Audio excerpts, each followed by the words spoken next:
చెప్పరా. ఏ ఐఫోనా? సరే సరే సరే. కౌశిక్ ఏంటి ఐఫోను? నీకు నాలాగా జాబ్ లేదు కదా, మరెలా? ఏంటి జాబ్ లేదా? జాబ్ ఉందా?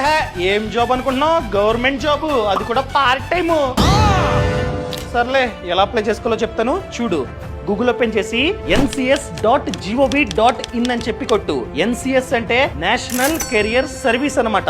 ఇది గవర్నమెంట్ వెబ్సైట్, సో ఎటువంటి ఫేక్ జాబ్స్ ఉండడానికి ఛాన్సే లేదు. ఈ వెబ్సైట్ ద్వారా ఓన్లీ గవర్నమెంట్ జాబ్సే కాదు, అన్ని జాబ్స్ కి మనమైతే అప్లై చేసుకోవచ్చు, including private jobs and international jobs కూడా మనమైతే ఈ వెబ్సైట్ ద్వారా అప్లై చేసుకోవచ్చు. ఆల్రెడీ 27 lakh జాబ్స్ అనేవి ఈ వెబ్సైట్ ద్వారా వచ్చాయి అండ్ 15 lakh జాబ్స్ కి వేకెన్సీస్ అయితే ఉన్నాయి. ఇక్కడ మీరు చూడొచ్చు అనమాట. సో కిందకు వచ్చి డైరెక్ట్ గా గవర్నమెంట్ జాబ్స్ మీద క్లిక్ చేసి మీరైతే డైరెక్ట్ గా అప్లై చేసుకోవచ్చు. కావాలంటే ఫిల్టర్ చేసుకోవచ్చు, లైక్ ఎటువంటి జాబ్ కావాలి, లేకపోతే ఎటువంటి ఏరియాలో కావాలి, అండ్ అదే విధంగా ఎటువంటి స్కిల్ మీ దగ్గర ఉంది, ఆ స్కిల్స్ కి ఏమైనా జాబ్స్ ఉన్నాయా అన్ని మీరైతే ఫిల్టర్ చేసుకొని అప్లై చేసుకోవచ్చు అనమాట. సో అప్లై చేసుకో. ఏ ఆగు, ఇప్పుడే అప్లై చేస్తా. Thank you.